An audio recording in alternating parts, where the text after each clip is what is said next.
do ato institucional número 5, de 13 de dezembro de 1968, o presidente da República, que realmente, com esse ato, nós estamos instituindo a ditadura. Negando a licença para processar o deputado Márcio Moreiral. As armas necessárias para que Vossa Excelência possa combater a desordem e a contra-revolução. Contra a autorização para processar Márcio Moreiral. Fica suspensa a garantia de habeas corpus.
Sustentar a união, a integridade e a independência do Brasil. Aqui começam ou terminam alguns dos mais importantes momentos da vida política brasileira. Aqui está guardada também, com todo cuidado, parte da nossa história. Desde 1826, quando foi a sua primeira sessão legislativa no Império, ela sempre teve o cuidado de guardar toda a sua história, o registro do trabalho dos parlamentares e todo o registro da atuação da Câmara em si, nos arquivos. Essa regra tem uma exceção. 12 de dezembro de 1968 quase foi apagado da história da Câmara e do país.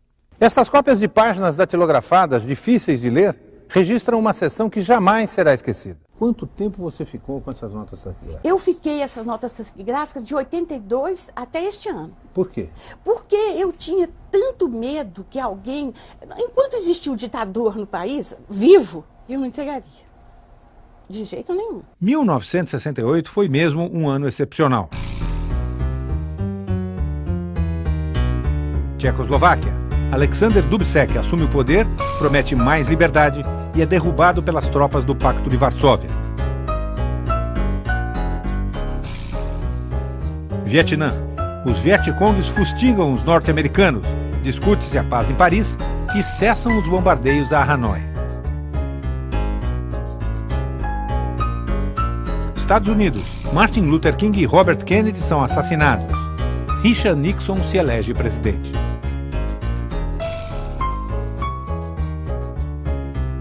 França. Os estudantes tomam as ruas de Paris e esboçam uma revolução. O general de Gaulle dissolve a Assembleia e convoca o exército para reprimir os protestos.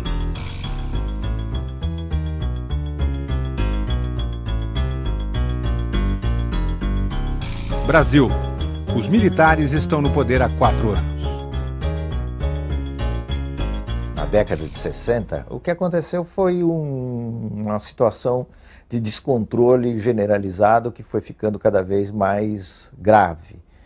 Nós tivemos, de um lado, quase que uma paralisia das decisões do governo no parlamento, nós tivemos o avanço de uma proposta autoritária que queria liquidar uma democracia que, segundo essa proposta, estava levando o país ao caos, e tínhamos também uma radicalização dos movimentos sociais. Esse quadro generalizado acabou provocando a ruptura pelo lado mais forte, isto é, pelo lado dos militares que desfecharam o golpe. Pouco depois de tomarem o poder, os militares editaram um ato institucional sem número.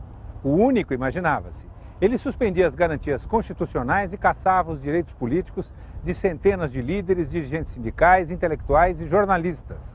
Muitos foram presos. Mas as eleições estaduais marcadas para outubro de 65 foram realizadas. Apesar das pressões, a oposição ganhou em Minas e na Guanabara, levando o governo a mudar as regras do jogo pela força mais uma vez. Em fevereiro de 1966, o ato institucional número 3 acaba com as eleições diretas para governador.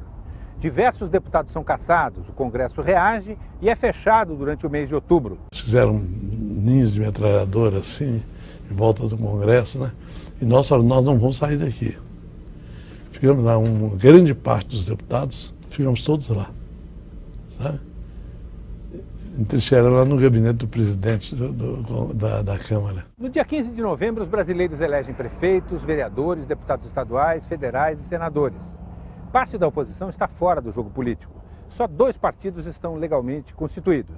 A oposição se junta no MDB, o Movimento Democrático Brasileiro, e os partidários do governo na Arena, a Aliança Renovadora Nacional. Faz parte do rearranjo institucional do golpe militar. E isso com a esperança de que com 2 partidos seria estável a política brasileira. E isso se mostrou impossível, né, devido ao nível de oposição, e essas contradições foram seguradas até o 12 de dezembro de 68. Mas antes que o novo parlamento tomasse posse, o ato institucional número 4 convocou o Congresso em caráter extraordinário para discutir e aprovar em menos de 2 meses uma Constituição feita sob encomenda pelo governo. No dia 15 de março de 67, o Marechal Costa e Silva e o novo Congresso tomaram posse, já sob a vigência da nova Constituição.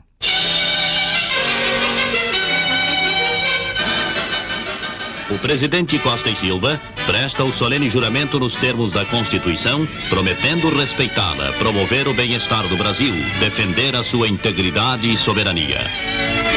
O anfiteatro do Congresso engalanado foi pequeno para conter o número de senadores, deputados, as mais altas autoridades do país, representações estrangeiras e membros do corpo diplomático. O governo tem agora plenos poderes e ampla maioria no Congresso, mas a oposição protesta nas ruas, nas escolas, nas fábricas, nos palcos.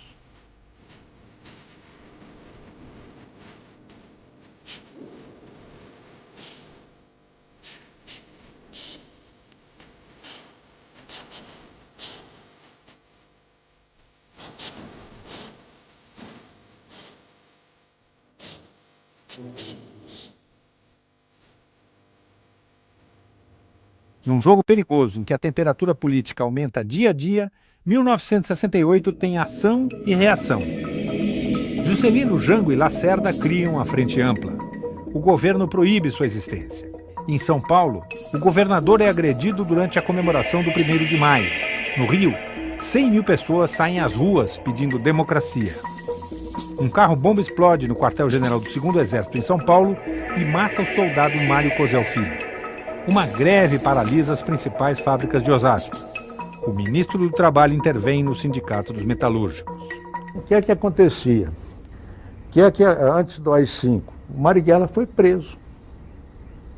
Já estava em ação terrorista e foi preso. Imediatamente entraram com habeas corpus e ele foi solto.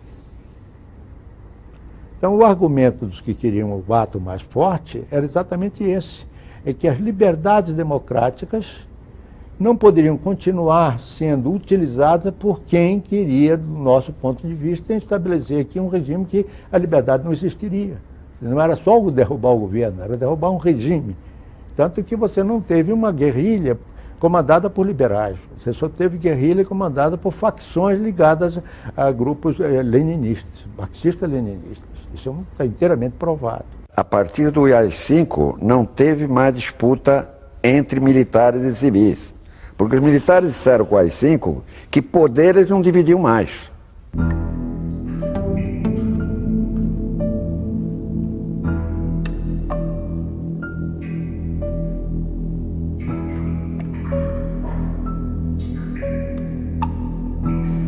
Eu confesso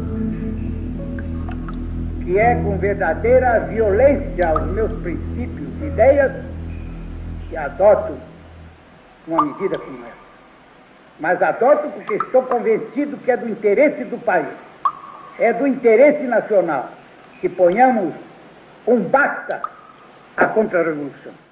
O ato editado pelo chefe do governo, com o referendo de todo o Ministério, está concebido nos seguintes termos.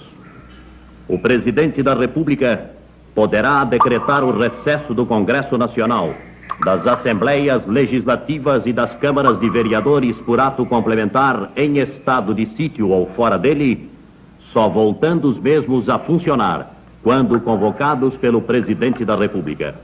No interesse nacional, poderá decretar a intervenção nos estados e municípios sem as limitações previstas na Constituição. Poderá suspender os direitos políticos de quaisquer cidadãos pelo prazo de 10 anos e cassar mandatos eletivos federais, estaduais e municipais.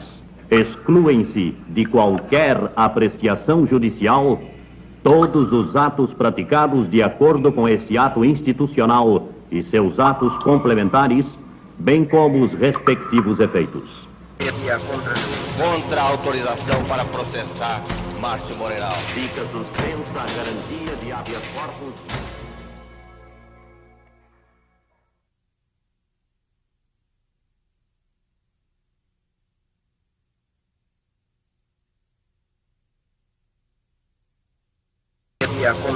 Contra a autorização para processar Márcio Moreira. Fica suspensa a garantia de habeas corpus.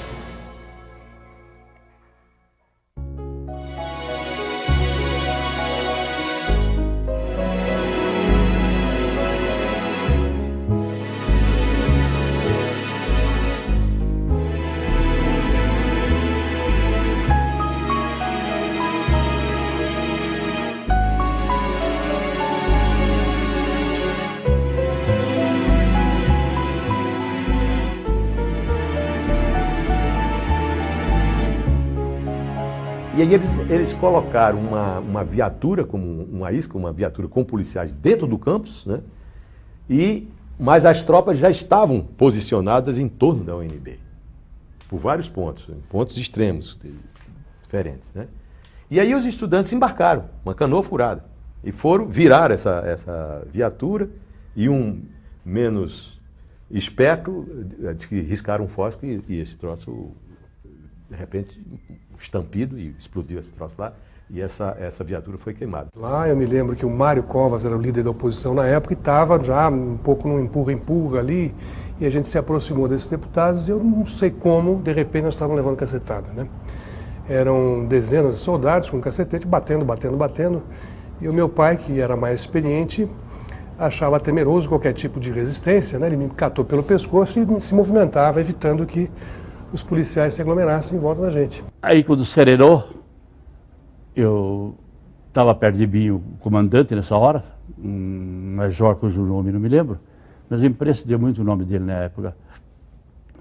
Eu falei que o major, que tornei mostrar minha cadeirinha de deputado, nessa hora ele levou cacetetada na mão, a minha cadeirinha foi parar longe.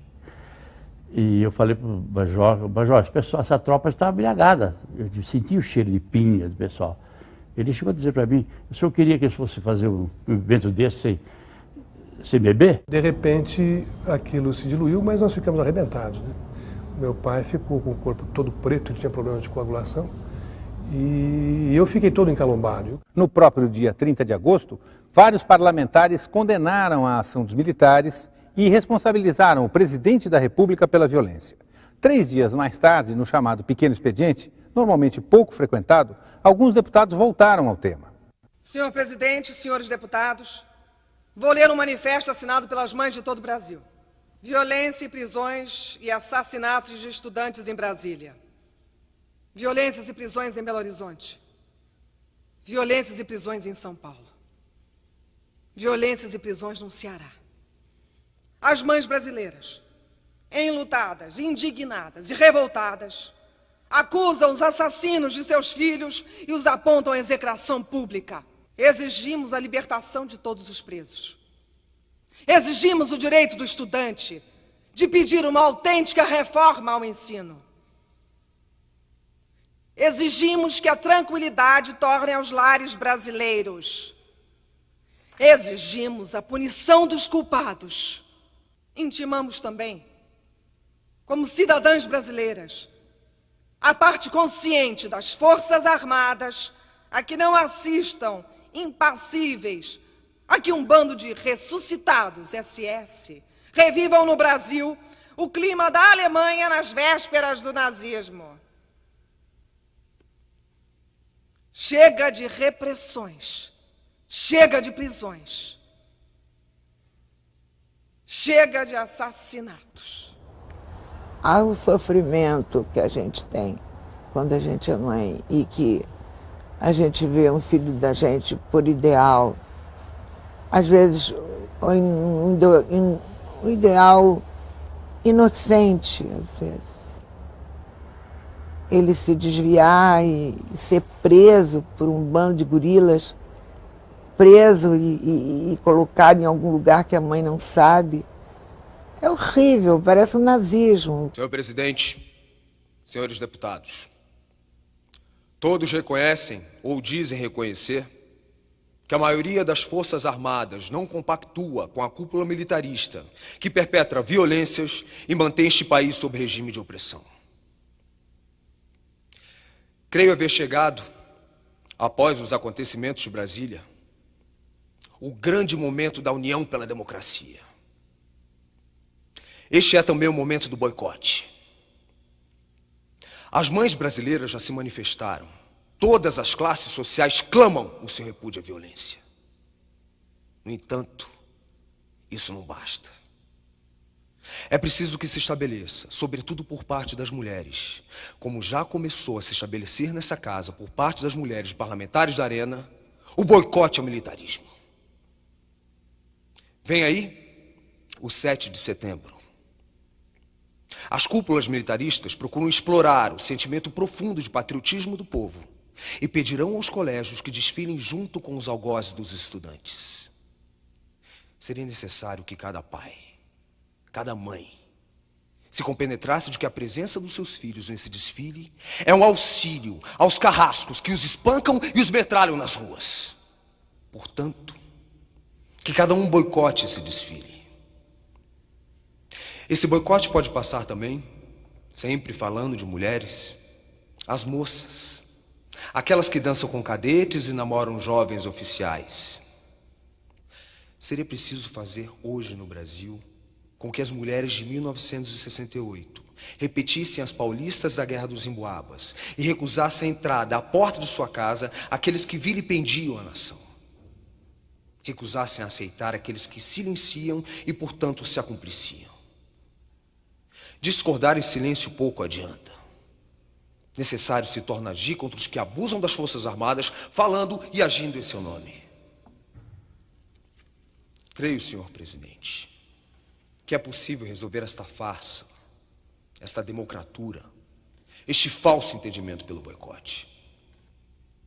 Enquanto não se pronunciarem os silenciosos, todo e qualquer contato entre civis e militares deve cessar, porque só assim conseguiremos fazer com que esse país volte à democracia. Só assim conseguiremos fazer com que os silenciosos, que não compactuam com os desmandos dos seus chefes, sigam o magnífico exemplo dos 14 oficiais de Crateús que tiveram a coragem e a hombridade de, publicamente, se manifestarem contra um ato ilegal e arbitrário dos seus superiores. É um discurso de 5 minutos, baseado na história da Disistrata, que é uma peça sobre as mulheres de Atenas que se recusam a se encontrar com os maridos enquanto eles não voltassem e lutassem contra a Esparta e derrotassem. E estava passando em São Paulo, montada pela Rua de Escobar, que eu havia visto e me deu a ideia de fazer essa provocação, digamos.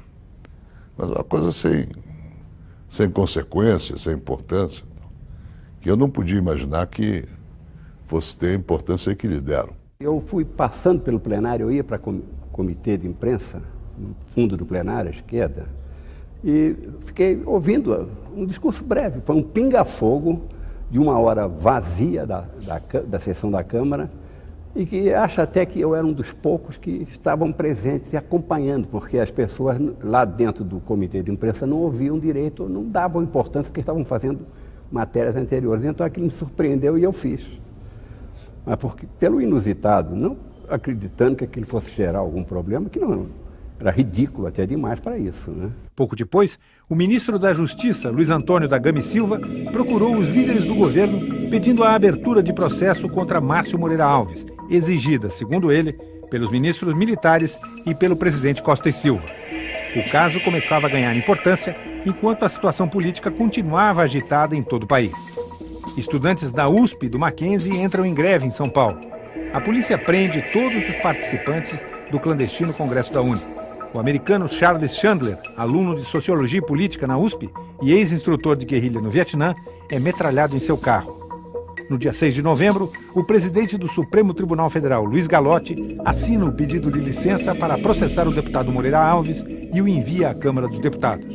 O ministro Gama e Silva me procurou na Câmara. Diz, olha, a situação é muito delicada, as Forças Armadas estão irritadíssimas, então eu queria que você avocasse o processo para relatar, uma vez que o presidente viajou, que é o deputado Jamai, para o Rio Grande do Norte. E eu fui sensível a este apelo, e também o Dr. Rondon Pacheco, que era o chefe da Casa Civil do presidente Costa e Silva. 27 de novembro, a Comissão de Constituição e Justiça se reúne 2 vezes. Entre um e outro encontro, 9 arenistas contrários ao pedido de licença são substituídos por parlamentares que votam com o governo. Bem, o que nós precisávamos? Nós precisávamos de uma saída negociada. Bom, mas para a saída negociada nós precisávamos de tempo. Nós seguramos na Comissão de Constituição e Justiça, ela não chegou a votar. Alguns, eu me incluí entre eles, achavam que o governo convocaria, ele sempre tinha a prerrogativa de convocar o Congresso, portanto continuar. 10 de dezembro, por 19 votos a 12, a Comissão de Constituição e Justiça aceita o pedido e encaminha o projeto de resolução ao plenário. A rigor, eu já tinha assistido em vários instantes um movimento de rebeldia do lado dos que sustentavam o governo, que acabava ao longo do processo se esgarçando. Começamos a perceber que ficava cada vez mais difícil obter a aprovação na Câmara. Aqueles que estavam mais próximos do presidente, o que se sentia é que se houvesse uma recusa, a reação militar seria grande. Contra a autorização para processar Márcio Moreira Alves. Fica suspensa a garantia de habeas corpus.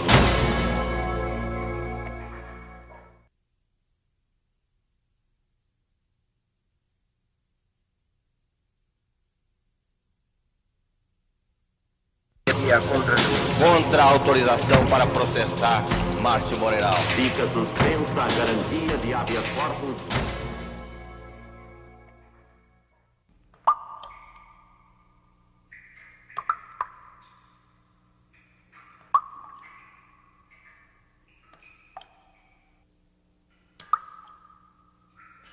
O jovem deputado carioca, com a sinceridade, exuberância, veemência e impetuosidade dos moços, exasperou-se frente ao extermínio de colegas da mesma idade, ao caírem metralhados por agentes do governo.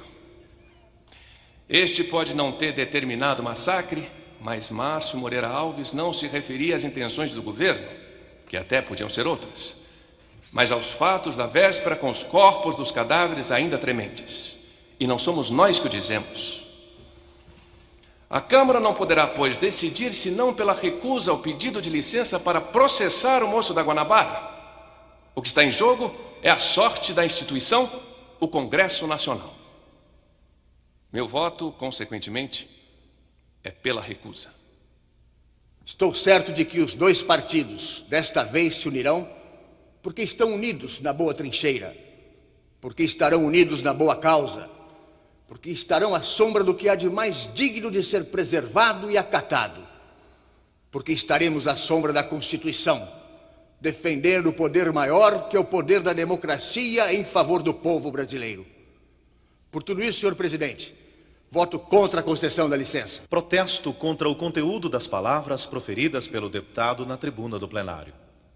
Não posso, entretanto, concordar no prosseguimento do processo, porque ele, apesar de inconsequente, usou de um direito que a própria Constituição lhe outorgou.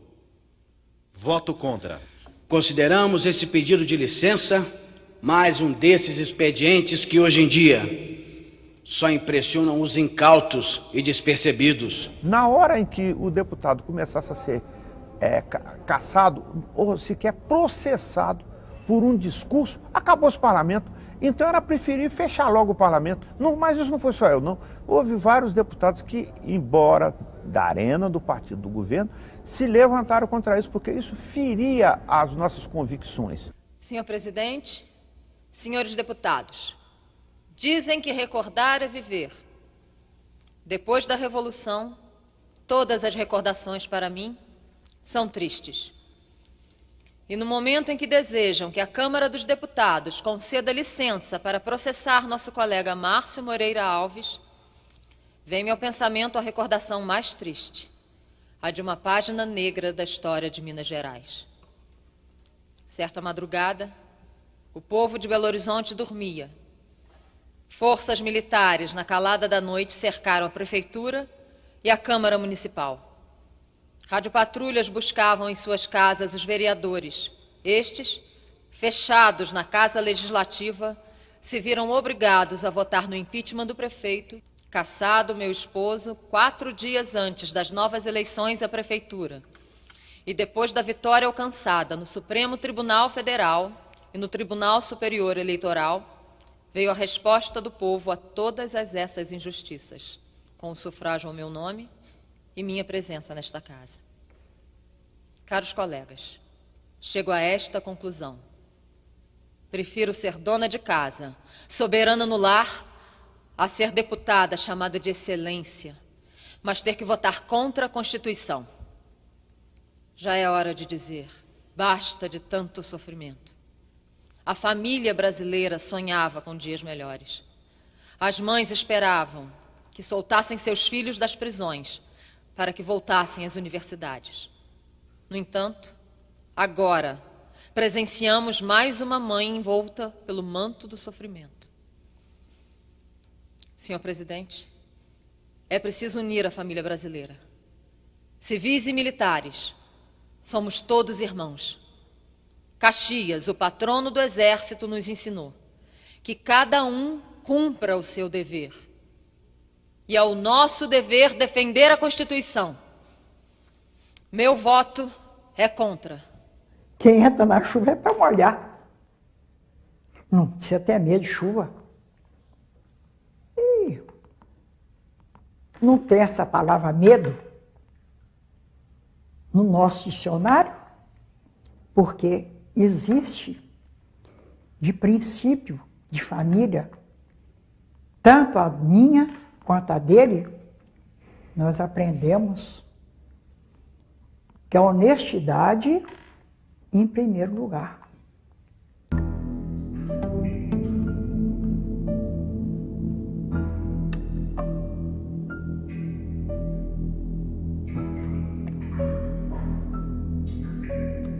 No meu entender, senhor presidente, devemos preservar a Revolução e fazer para que ela possa atingir os seus objetivos. Realmente, com este ato, nós estamos instituindo a ditadura. E acho que, se ela é necessária, devemos tomar a responsabilidade de fazê-la. Concedo a palavra ao deputado Garcia Neto. Eu peço desculpas aos meus correligionários. Dos 31 deputados que usaram a tribuna, 16 falaram sobre o deputado Márcio Moreira Alves. Outros 15 trataram de temas diferentes, como o asfaltamento de uma ponte, a redução dos impostos para o algodão, o trigo no Rio Grande do Sul, o Salão do Automóvel. O presidente da República e esposa visitam o 6º Salão do Automóvel em Ibirapuera. Projetando sua influência sobre quase todos os setores da vida nacional, o complexo industrial assumiu as proporções de verdadeira base de nossa integração econômica. A Câmara dos Deputados é a Câmara do povo, não é? E de todo o povo brasileiro, portanto, de todas as questões que envolvem a nacionalidade, que envolvem os interesses populares. Por isso, e muito certamente por isso, é que no dia de um evento, digamos, traumático para o país, não é?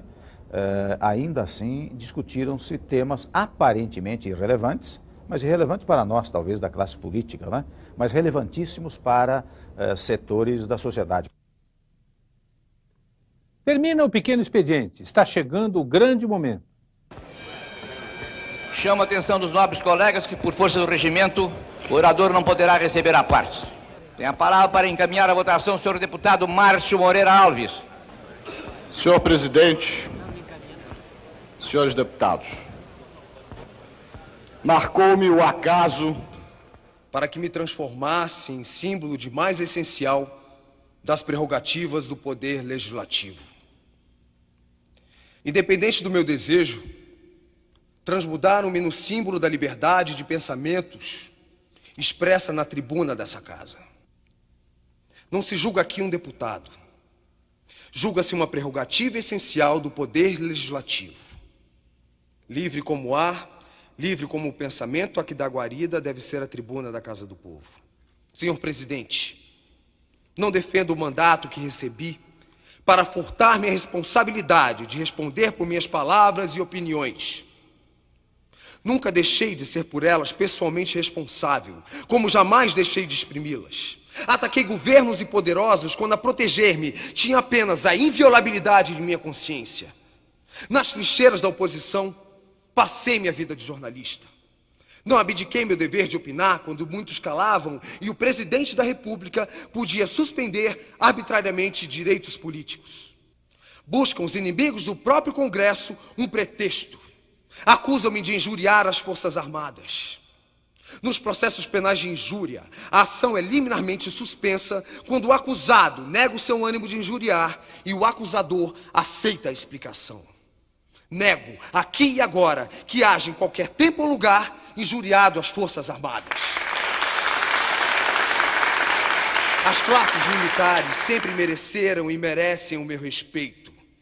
O militarismo que pretende dominá-las e comprometer-lhes as tradições democráticas, transformando-as em sua maior vítima, esse militarismo, deformação criminosa que as civis e militares contaminam, impõe-se ao nosso repúdio. Entrego-me agora ao julgamento dos meus pares. Rogo a Deus que cada um saiba julgar em consciência se íntegra deseja manter a liberdade desta tribuna, que livre recebemos das gerações que construíram as tradições políticas do Brasil. Rogo a Deus que mereça a Câmara o respeito dos brasileiros, que possamos no futuro andar pelas ruas de cabeça erguida, olhar nos olhos dos nossos filhos, os nossos amigos. Rogo a Deus, finalmente, que o Poder Legislativo se recuse a entregar a um pequeno grupo de extremistas o cutelo da sua degola. Volta-se o Brasil para a decisão que tomaremos, mas só a história nos julgará.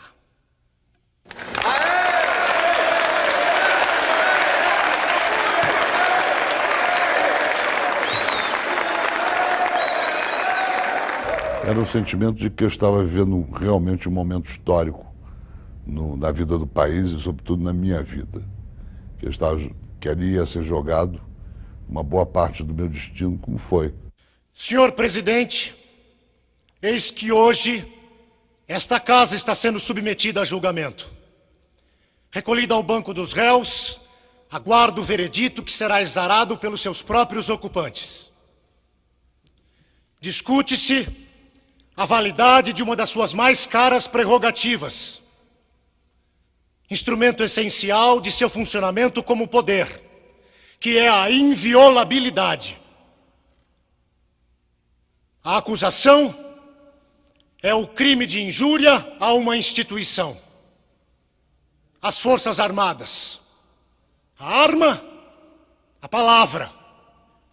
O instante, os dias em que atingiu o clímax, a alta tensão emotiva emergente dos episódios relacionados com a invasão da Universidade de Brasília. Um poder soberano não delega, não transfere. É ele próprio juiz de seus atos. Há de ter independência e grandeza para manter essa condição inalienável.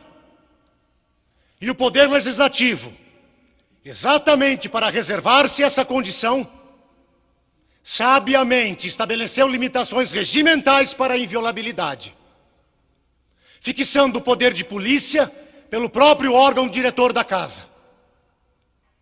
Tem o Poder Legislativo o direito de transferir a outro poder um problema que, surgido no seu âmbito, da sua competência, o colocará em confronto com outros poderes e instituições?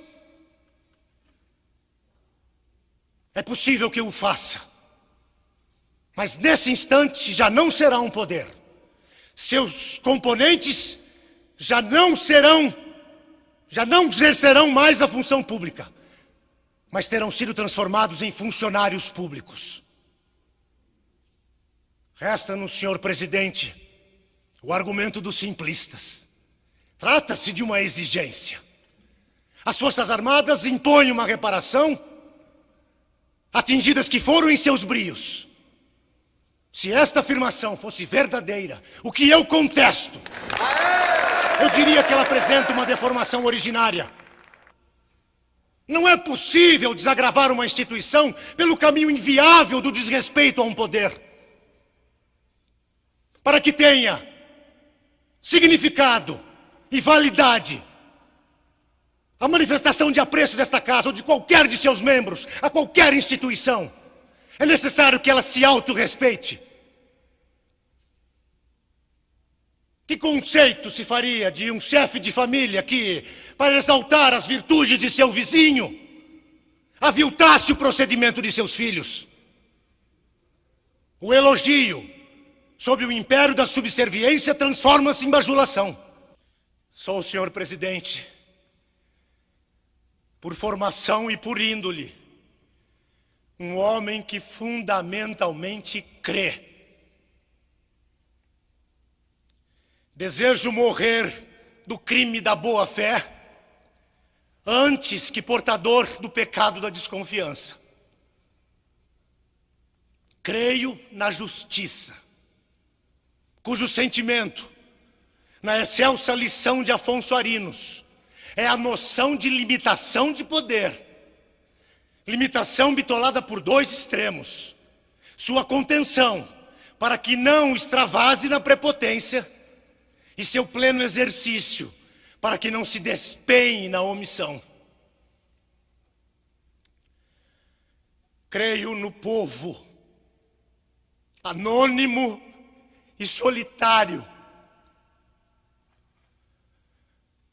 com todos os seus contrastes. Desde a febre criadora, a mansidão paciente. Creio ser desse amálgama, dessa fusão de almas e emoções, que emana não apenas o poder, mas a própria sabedoria. E nele crendo, não posso desacreditar de seus delegados. Creio na palavra, ainda quando viril ou injusta, porque acredito na força das ideias e no diálogo, que é seu livre embate. Creio no regime democrático, que não se confunde com a anarquia, mas que em instante algum possa rotular ou mascarar a tirania. Creio no parlamento, ainda que com todas suas demasias e fraquezas, que só desaparecerão se o sustentarmos livre, soberano e independente.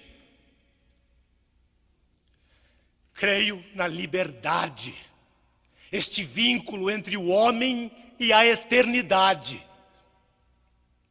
Essa condição indispensável para situar o ser à imagem e semelhança de seu Criador. Creio, senhor presidente, que esta minha crença mais se consolidou pelas últimas lições que recebi.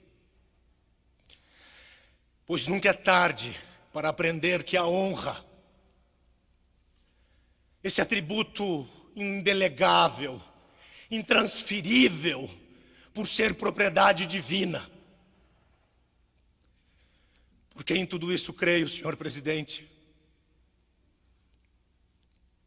e protegido pelo resguardo de minhas palavras iniciais, quero declarar minha firme crença de que hoje o poder legislativo será absolvido. da altitude desta tribuna, da majestade desta mesa, da altivez deste plenário, as vozes do gênio do direito e da deusa da justiça podem ser ouvidas no seu patético apelo. Não permitais que um delito impossível possa transformar-se no sepultamento da democracia, no aniquilamento de um poder, no cântico lúgubre das liberdades perdidas.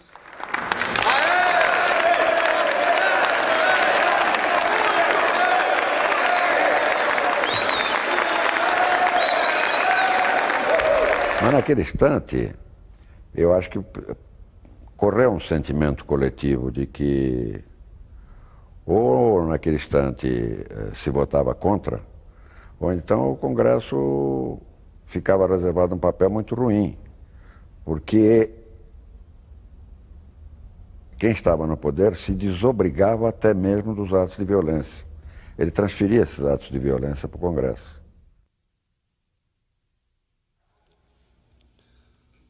Senhor presidente, senhores deputados, o meu propósito nesta tribuna é apenas o de desfazer alguns equívocos. O primeiro deles é quando se diz que estamos procedendo à degola de um deputado, a cassação de um de nossos colegas. Não se trata absolutamente disto. O que temos em vista é um pedido de licença dirigido pelo Supremo Tribunal Federal à Câmara dos Deputados. Então, quem entender que se trata de degola, necessariamente há de estabelecer que os juízes do Supremo Tribunal Federal são carrascos e não magistrados. Trata-se, porém, de um fórum privilegiado perante ao qual responde o próprio presidente da República. O que temos em vista é que, ora, de uma vez por todas, fique esclarecido no juízo de cada qual isto: ninguém vai julgar. Esta Câmara não é composta de juízes, é composta de políticos. O nosso voto é a respeito de saber se vamos conceder ou negar uma licença para processar o deputado solicitado pelo Supremo Tribunal Federal. A Câmara não julga, não condena, nem absolve. O seu papel é de um poder político. Os motivos políticos hão de orientar a decisão da Câmara. Aqui está em causa o abuso de direitos políticos. Abuso este que atenta contra a ordem democrática. Não é injúria contra a instituição ou contra as Forças Armadas ou contra militares. O que há é um atentado contra a ordem democrática, no qual o agente chega a aconselhar ao nosso povo que boicote a nossa independência. No exercício do mandato, o deputado é inviolável. Toda vez, porém, que ele foge às regras éticas, cíveis e patrióticas do seu próprio procedimento, evidentemente que ele não pode chamar para si o direito de ofender a própria pátria, em cujo nome a Constituição foi feita. E o deputado não estará exercendo seu mandato quando, da tribuna, onde deveria fazer pequenas comunicações, ele quebra a harmonia dos poderes, injuria instituições que pertencem a outra esfera da administração pública e vai ao ponto de negar a própria autenticidade da nossa independência. Mas, senhor presidente, eu ia dizendo que me enchia de orgulho. Se orgulho fosse permitido a um cristão, mas na unidade da minha condição pessoal, ergo-me num desvanecimento de gratidão imensa a Deus, que nesses dias tumultuosos e passageiros me fez líder de um grupo de homens desabusados e dignos, coerentes e puros, bravos e patrióticos, que aqui vieram arrostando todas as dificuldades para sustentar esta causa, que é patriótica. A hora é decisiva. Há pressões? Sim, há pressões de certa imprensa que procura alardear o voto daqueles que entendem rebeldes e procura diminuir daqueles que se consideram fiéis à sua própria formação. A pressão dos partidos políticos. Mas existe a pressão autêntica, que é seguida por mim e por companheiros que me acompanharam, sem desdouro daqueles que votam contra mim ou contra a vossa causa, que é, senhor presidente, a pressão da nossa consciência. Se eu tivesse que retornar no passado, eu repetiria tudo o que fiz. Não tenho remorso de consciência. Agora, talvez com a idade e as ponderações que a situação depois criou, talvez a gente tivesse feito um esforço maior para criar uma solução diferente, né? Eu chamo a atenção da casa para este aviso final. Na forma regimental, não vai ser permitida a fila. Muito bem. Tá bom. À medida que os senhores deputados forem sendo chamados, deverão passar pela cabine secreta e escolher a cédula e a sobrecarta. Em seguida, um a um, deverão depositá-la na urna. É o regimento e é apelo que, por meu intermédio, fazem os deputados de ambos os partidos. Assim será evitado o tumulto. A chamada far-se-á de norte para sul. Senhor presidente, eu peço a palavra por uma questão de ordem. Tem a palavra, Vossa Excelência. Na forma do artigo 155, parágrafo 4º do Regimento da Câmara, o deputado Márcio Moreira Alves está impedido de votar, e isso foi declarado. Eu queria que Vossa Excelência não computasse o seu voto para quórum, porque o deputado, assim que terminou o seu discurso, se retirou do plenário. O deputado Márcio Moreira Alves será chamado. Se Sua Excelência não responder à chamada, evidentemente que estará ausente da casa. Nobre deputado Márcio Moreira Alves. Está ausente. E não será contada a sua presença para quórum. Quem faz a chamada é o senhor primeiro secretário. Eu pediria então aos senhores deputados que respondessem presente e se encaminhassem à cabine secreta e em seguida depositassem seu voto na urna.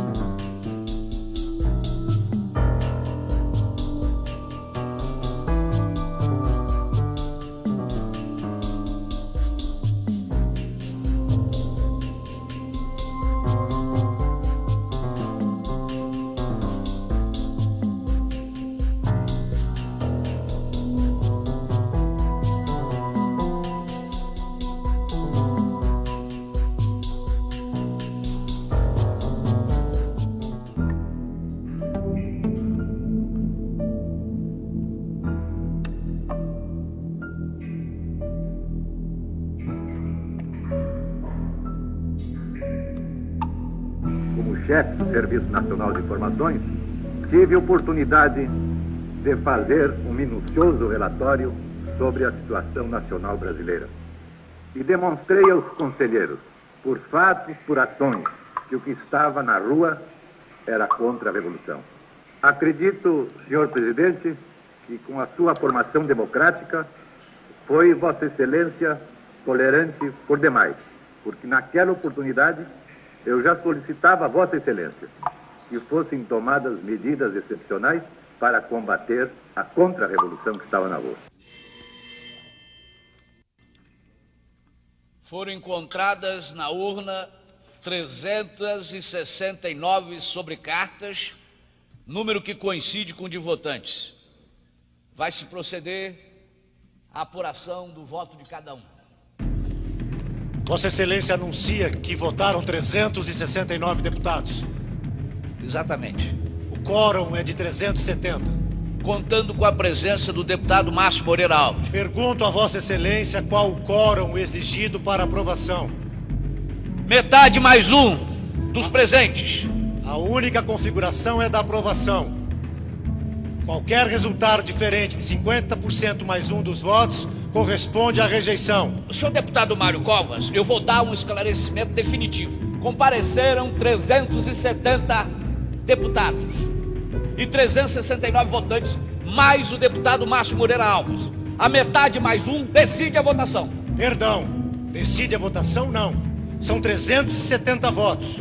Perdão, são 370 deputados. A metade mais um corresponde a 186. Portanto, acima de 186, a licença será concedida. Agora, se não alcançar os 186 votos, a maior licença votação não será que concedida. surgir, esta é que decide. Sempre se faz assim e não há dispositivo regimental em contrário. Essa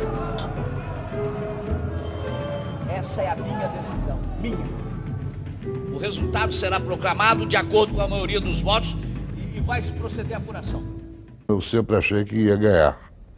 O que eu não sabia eram as consequências da vitória. Sabia que para mim ia ser muito desagradável. Eu vinha recebendo uma série de ameaças de morte e de coisas mais desagradáveis, queriam me capar, coisas assim. Então eu preparei a minha saída de Brasília, naquele dia mesmo da votação. A mesa vai proclamar o resultado da votação. Sim, 141. Não, 216.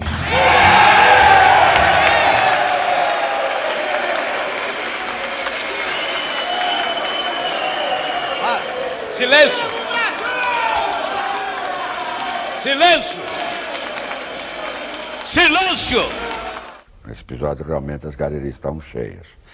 As galerias não se manifestaram, elas só se manifestaram quando se deu o voto conclusivo. Ninguém sabe quem deu o tom de partida, mas as galerias imediatamente se postaram de pé, os parlamentares se postaram de pé, e foi um instante, assim, de uma magia extraordinária, um instante mágico, um instante...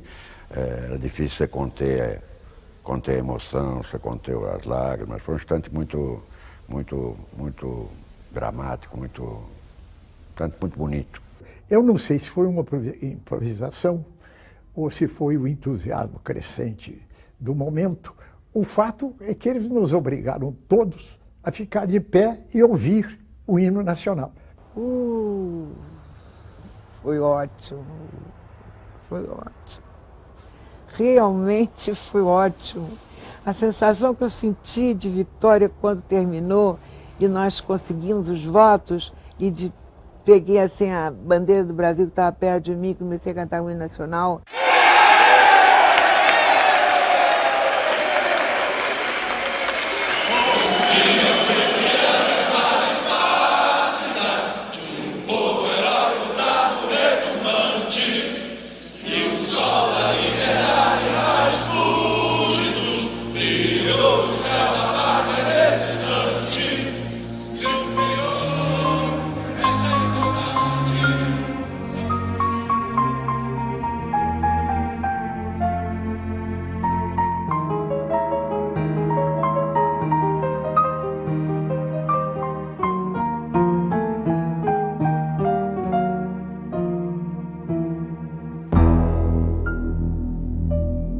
Senhoras e senhores, muito boa noite. A Agência Nacional, comandando uma rede de rádio e televisão em todo o país, transmite neste momento do Palácio Laranjeiras para fazer um importante comunicado. Com os senhores, o excelentíssimo senhor ministro da Justiça, senhor Antônio da Gama e Silva. E é assim que Sua Excelência, o senhor Presidente da República, após ter ouvido os membros do Conselho de Segurança Nacional, resolveu baixar um ato institucional. Este ato institucional dá ao Governo da República os meios necessários e os instrumentos legais adequados para, assegurando a ordem e a tranquilidade, realizar os propósitos e os fins da Revolução de Março de 1964.